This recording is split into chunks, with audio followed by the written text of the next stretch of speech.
धाकड़ खबर, बेखौफसुमा बेबाक अंदाज। धाकड़ खबर के न्यूज रूम से मैं आपके साथ हूं अकरम रईस खान। भारत के बंटवारे को लेकर और पाकिस्तान के बनने को लेकर आप देखते होंगे गली गली में बहस शुरू हो जाती है, कभी भी कहीं भी बहस शुरू हो जाती है। चाय की पान की दुकानों पर बहस शुरू हो जाती है और बहस कहां से चलती है और कहां पहुंच जाती है किसी को पता नहीं होता। लेकिन दो चीजें उस बहस के अंदर फोकस रखी जाती है। मैं भी बचपन से सुनते सुनते बड़ा हुआ हूं, आप लोगों ने भी देखी और सुनी होंगी। एक ये कि बंटवारे के लिए जिम्मेदार कौन था, क्या मुसलमान जिम्मेदार थे या हिंदू जिम्मेदार थे, या इसके अलावा कौन था वो शख्स जो इस बंटवारे को रोक सकता था। तो दो बयान हमारे सामने हाल फिलहाल में आए हैं। एक है मोहन भागवत को, हम जानते हैं आरएसएस के प्रमुख हैं, आजकल एक नया रूप दिखा रहे हैं, मुसलमानों को भाई बताते हैं, कहते हैं उनका डीएनए भी एक है, हमारा डीएनए भी एक है और हिंदू राष्ट्र की जो कल्पना है मुसलमानों के बगैर नहीं की जा सकती। वो अलग बात है कि कुछ दिन बाद फिर उनके दूसरे बयान आने लग जाते हैं। कभी मुस्लिम मौलानाओं से मुलाकात करते हैं, कभी मुस्लिम उलमाओं से मुलाकात करते हैं, मतलब एक नया रूप दिखाने की कोशिश कर रहे हैं। शायद इसलिए क्योंकि अब उन्हें लग रहा हो कि दौर बदल रहा है, तो उस दौर में वो बात करना कि हिंदी हिंदू हिंदुस्तान वो छोड़ के इस पर आते हैं, क्योंकि सत्ता तो हमारे पास ऑलरेडी है ही है। राष्ट्रपति आरएसएस का, उपराष्ट्रपति आरएसएस का, प्रधानमंत्री आरएसएस का, तमाम मुख्यमंत्री आरएसएस के और तमाम जगह बैठे हुए गवर्नर और अधिकारी तब आरएसएस के। सत्ता ही तो चाहिए। अब सिर्फ लफाजी बात तो इतनी करनी है कि नहीं साहब ये देश जो है मुसलमानों का भी है। शायद उस के चलते वो आजकल कुछ इस तरीके की बातें कर रहे हैं। लेकिन वो छोड़िए, एक शख्सियत तो है मोहन भागवत और दूसरी शख्सियत है मौलाना कल्बी जब्बाद। हम जानते होंगे शिया जो समुदाय है उसके बड़े धर्म गुरु हैं। वो उन्होंने देवबंद पहुंचकर आज़ादी के बंटवारे को लेकर मुसलमानों को जिम्मेदार ठहरा दिया। उन्होंने कहा कि मुसलमान अगर उस वक्त जिन्ना की बातों में ना आते तो देश का बंटवारा ना होता और आज यहाँ 60 करोड़ मुसलमान होते और मुसलमानों को छूने की, उंगली लगाने की हिम्मत किसी पार्टी की नहीं हो पाती। तो दोनों बयान आपके सामने बारी बारी से रखूंगा, किस तरीके के सवाल उनके बयान के बाद खड़े हो रहे हैं इस खबर में समेटने की कोशिश करूंगा। डिस्क्लेमर के तौर पर पहले ही लगा देता हूं, पत्रकारिता हड़बड़ी का साहित्य है। इस बात का मैं दावा नहीं कर सकता कि इन दोनों के जो बयान हैं उसमें तमाम सवाल, तमाम चीज़ें समेट के मैं आपके सामने रखने की कोशिश कर रहा हूं। यह बहस अभी काफ़ी लंबे जाएगी, हम भी कोशिश करेंगे कि इस बहस का पीछा करें और उन तमाम चीज़ों से आपको वक्त वक्त पर रूबरू कराते हैं। लेकिन सबसे पहले दिल्ली के अंदर जो मोहन भागवत ने बयान दिया, जिसमें वो कह रहे हैं कि जब कर्तव्य में मुसलमानों की हिस्सेदारी है, यानी आज़ादी की लड़ाई में जब मुसलमानों की हिस्सेदारी है तो उसके बाद जो मिलेगा उसमें भी मुसलमानों की हिस्सेदारी है। अगर उस वक्त हमारे लोग, किन्हें कह रहे हैं वो हमारे लोग, आप समझ रहे होंगे, अगर उस वक्त हमारे लोग ये समझाने में मुसलमानों को कामयाब हो जाते, बताने में कामयाब हो जाते और कह देते कि देखो अगर हम आधी सूखी रोटी खाएंगे तो तुम्हें भी आधी रोटी देंगे, ऐसा नहीं है कि तुम्हें जली हुई रोटी देंगे, तो शायद देश का बंटवारा ना होता। हालांकि अपनी ये दलील जो उन्होंने दी वो दी सावरकर के लिए। कल सावरकर को लेकर एक किताब लॉन्च की गई, यानी कि सावरकर की महानता को बताने के लिए कि सावरकर नहीं चाहते थे देश का बंटवारा हो, अगर उनकी सुनी जाती तो देश का बंटवारा नहीं होता, उसके चलते उन्होंने दलील दी। लेकिन कुल मिला के उनकी दलील में एक दम तो दिखाई देता है कि वाकई में अगर हिंदू चाहते, उस वक्त जो लोग थे सत्ता में बैठे हुए, जो आज कुछ बोल रहे हैं उस वक्त कुछ और बोल रहे थे, तो शायद देश का बंटवारा ना होता। पहले सुन लीजिए उनकी ज़बानी।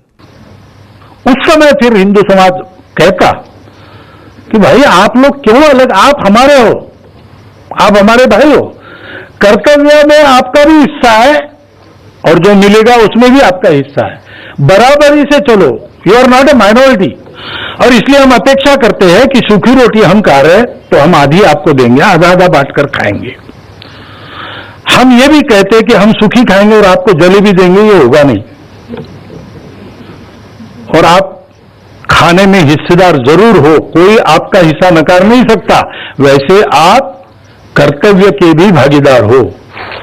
सावरकर जी ने यही कहा था। सुन लिया आपने, उन्होंने पूरे मामले को लेकर सीधे तौर पे मुसलमानों को जिम्मेदार नहीं ठहराया बंटवारे के लिए। उन्होंने कहा कि अगर वो लोग चाहते, वो कहते कि आधी सूखी हम खाएंगे आधी सूखी तुम खाओ, तो शायद देश का बंटवारा नहीं होता। लेकिन वो सावरकर को सही ठहराने के लिए कह रहे हैं। पर मौलाना कल्बी जब्बाद क्या कह रहे हैं, अब वो उनकी जबानी सुन लीजिए। देखिए, मुस्लिम तो सन 47 से मुस्लिम यही सोच रहा है कि हमें क्या करना चाहिए, और आज तक सोच नहीं पाया उसे क्या करना चाहिए, आज तक नहीं सोच पाया। उन्होंने कायदे, उन्हें क्या नाम था उनका, कायदे गलत, हाँ, जिन्हों ने बहकाया उनको और मुसलमान वहाँ बढ़ गए। वहाँ क्या हो रहा है, वहाँ क्या हो रहा है, वहाँ सिवाय आपस में एक दूसरे को मार रहे हैं, कत्ल कर रहे हैं, और क्या हो रहा है उसमें? कोई तरक्की हुई? सिर्फ अमेरिका का गुलाम है, कोई सऊदी अरब का गुलाम है, कोई इसराइल का गुलाम है, कोई किसी का गुलाम है, सिर्फ गुलामी कर रहा है पाकिस्तान, कोई उसकी इंडिपेंडेंस नहीं है। तो क्या हासिल हुआ उनको? तो सबसे बड़ी बेवकूफ़ी तो पाकिस्तान बनाने की है। सबसे बड़ी हिमाकत मुसलमानों ने जो की। आज अगर मुसलमान वो मौजूद होते तो आज किसी पार्टी की हिम्मत नहीं होती कि मुसलमान पर उंगली भी रख सके, क्योंकि 60 करोड़ मुसलमान होते हैं इस वक्त इंडिया में। 60 करोड़ मुसलमान होते, किसकी हिम्मत होती कि मुसलमान पर हाथ रख सके, कोई उंगली भी छुआ सके। तो सबसे बड़ी पागलपन तो वही क्या, मुसलमान ने तकसीम कर दिया, उसके जज्बात में आ गए, जज्बाती नारों में। आज भी ये होता है, जज्बाती नारों में आ जाते हैं और कोई लीडर कुछ ले जाता है, कोई कुछ ले जाता है। हमने बार बार ये कहा है कि किसी पार्टी से आप मुआहदा कीजिए और इतनी उससे सीटें मिलना चाहिए कि अगर मुसलमान हट जाए तो हुकूमत गिर जाए, तब तो कुछ मिलेगा। हुकूमत बनाने से नहीं मिलेगा, इतनी ताकत हो कि हुकूमत को बिगाड़ सके, तब मुसलमान को कुछ मिलेगा। वरना यूं ही कुत्तों की तरह से यूं ही धुतकारे जाते रहेंगे, यूं ही इनको पिटाई होती रहेगी, यूं ही सब कुछ होता रहेगा। कांग्रेस के ज़माने में यही हुआ, सपा में यही हुआ, आज भी वही हो रहा था।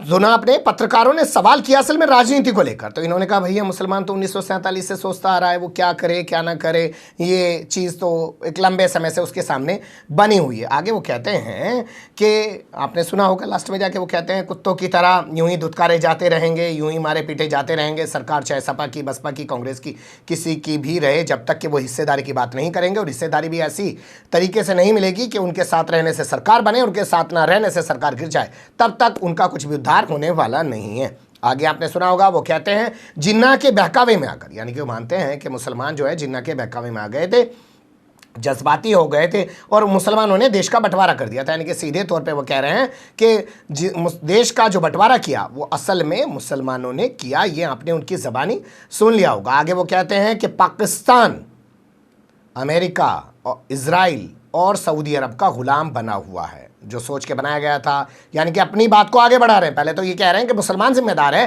फिर आगे कह रहे हैं मुसलमानों ने जो क्रिएट किया, यानी कि पाकिस्तान जो बनाया, वो अमेरिका का गुलाम है, इजराइल का गुलाम है और पाकिस्तान का गुलाम है। और वहाँ पे क्या हो रहा है वो पूरी दुनिया को दिखाई दे रहा है। इसके अलावा भी उन्होंने बहुत कुछ कहा है, लेकिन वो मैंने आपके सामने नहीं रखा है क्योंकि मैं उन सब चीज़ों में जाना नहीं चाहता। उन्होंने धारा 370 को लेकर भी कहा, उन्होंने तमाम और चीज़ों को लेकर भी कहा, लेकिन उनके इस बयान के कुछ और मायने भी निकल रहे हैं, उस पर थोड़ा सा गौर कर लेते हैं। देखिए, यहाँ आपको ये समझना होगा कि इन्होंने बयान दिया कहाँ। जैसे मैंने आपको बताया कि सावरकर को किताब लॉन्च की जा रही थी, वहाँ पे मोहन भागवत ने बयान दिया। तो ऐसे ही आपको ये जानना चाहिए कि मौलाना कल्बे जवाद ने बयान आखिर दिया कहाँ। तो वो पहुँचे थे उत्तर प्रदेश के सहारनपुर ज़िले में। सहारनपुर ज़िले में एक कस्बा है जिसको आप देवबंद के नाम से जानते हैं। बहुत सारे लोगों को आपने सुना होगा ना, देवबंदी मुसलमान और बरेली मुसलमान। एक मज़े की बात वैसे आपको पहले बताता हूँ। मेरे एक अधिकारी हैं, सीनियर ऑफिसर है, मेरे दोस्त हैं। एक दिन उनका फ़ोन आया, कहने लगे यार मेरा तो ट्रांसफ़र हो गया यार, मैं मुसलमानों की धर्मनगरी आ गया हूँ। हमने कहा यार उत्तर प्रदेश के अधिकारी हो, मुसलमानों की धर्मनगरी कौन है, मुझे तो आज तक पता ही नहीं है। जैसा आप जानते हैं भाई मथुरा जो है एक धर्मनगरी है, अयोध्या एक धर्मनगरी है, काशी एक धर्मनगरी है, और आजकल तो गोरखपुर भी आदित्यनाथ योगी के रहने की वजह से धर्मनगरी बन चुका। तो उन्होंने कहा कि मैं मुसलमानों की धर्मनगरी आ गया। हमने कहा मुसलमानों की कौन सी धर्मनगरी है? तो उन्होंने फिर जवाब दिया कि मैं देवबंद आ गया। तो मैं चौंका, रहे भैया आप इसको धर्मनगरी बता रहे। खैर चलिए, कम से कम आपकी नज़र में ये तो धर्मनगरी है। तो उसी धर्मनगरी में खड़े होकर जो है मौलाना कल्बे जवाद ने बयान दिया। अब आपको ये जानना चाहिए कि वो यहाँ क्यों पहुँचे थे। एक शख्स है जिसका नाम है जीशान हैदर, उसको पुलिस एनकाउंटर में मार देती है। पुलिस कहती है कि गो कशी करने की, यानी कि गोहत्या करने की कोशिश कर रहा था। पुलिस मौके पर पहुंची और ये भागने लगा। इसी के पास तमंचा पिस्टल था, इसकी गोली खुद चल के इसी को लग गई, ये मर गया। इस पूरे मामले में उसके परिवार वाले पुलिस के खिलाफ कार्रवाई की मांग कर रहे हैं। तो उसी का चहलुम था, जानते हैं ना, चहलुम था, और चहलुम के मौके पर वो यहाँ पहुँचे हुए थे। लेकिन जिस तरीके का बयान उन्होंने यहाँ खड़े होके दिया है, एक शिया धर्मगुरु हैं वो, और सुन्नियों का ये गढ़ माना जा सकता है देवबंद। वहाँ पे खड़े होकर जो बोल रहे हैं कि तमाम चीज़ें किस तरीके की, उन्होंने कहा कि सऊदी अरब और इजराइल और अमेरिका पूरी दुनिया में दहशत फैला रहे हैं। सुन लीजिए उनकी ज़बानी। 3 गड्ढा में अमेरिका, इजराइल और सऊदी अरब, 3 गुट मिलके पूरी दुनिया में आतंकवाद। ये भी सवाल पैदा कर रहा है कि उन्होंने ये बयान यहाँ पे खड़े होके क्यों दिया। हालांकि जो तमाम लोग हैं जो वहाँ ठेकेदारी करे बैठे हैं देवबंद के अंदर, उनकी तरफ से ऐसा कोई रिएक्शन नहीं आया है। हो सकता है उनके नोटिस में भी ना, और नोटिस में आया हो तो वो क्यों अपनी जान को मुसीबत बढ़ा ले, क्योंकि उनके पास भी तो भाई फंडिंग आ ही रही है ना। अगर मौलाना कलीम सिद्दीकी की फंडिंग की जांच हो सकती है, अगर वो बोलेंगे तो उनकी फंडिंग की भी जांच हो सकती है, तो बहुत सारी चीज़ों को वो भी छोड़ देते हैं, तो हम भी छोड़ देते हैं। लेकिन कम से कम आपके नोटिस में तो आनी चाहिए ना, इसलिए समेट के यहाँ पे रख दिया। आप खुद सोचिएगा कि देश के बंटवारे के लिए मोहन भागवत किसको जिम्मेदार ठहरा रहे हैं, मौलाना कल्बे जवाद किसको जिम्मेदार ठहरा रहे हैं। और मौलाना कल्बे जवाद ने देवबंद की धरती पर, यानी कि सुन्नी बाहुल्य कस्बे में एक जो है वहाँ पे खड़े होके जो उन्होंने सीधे तौर पे सऊदी अरब को शामिल किया है इजराइल और अमेरिका के साथ में, क्या वो सोचे समझे तरीके से किया है या अनजाने में किया है? आप तय कीजिएगा। बने रहिएगा धाकड़ खबर के साथ। फिलहाल कमेंट्स के रूप में आप लोग अपनी राय दे सकते हैं, खबर को लाइक कर सकते हैं, चैनल को सब्सक्राइब कर सकते हैं और ज़्यादा से ज़्यादा हमारी खबरों को शेयर कर सकते हैं। फिर ऐसे ही किसी सुलगते हुए या उलझते मुद्दे लेकर मैं आपके सामने हूँगा हाजिर। फिलहाल अभी मुझे नहीं इजाज़त।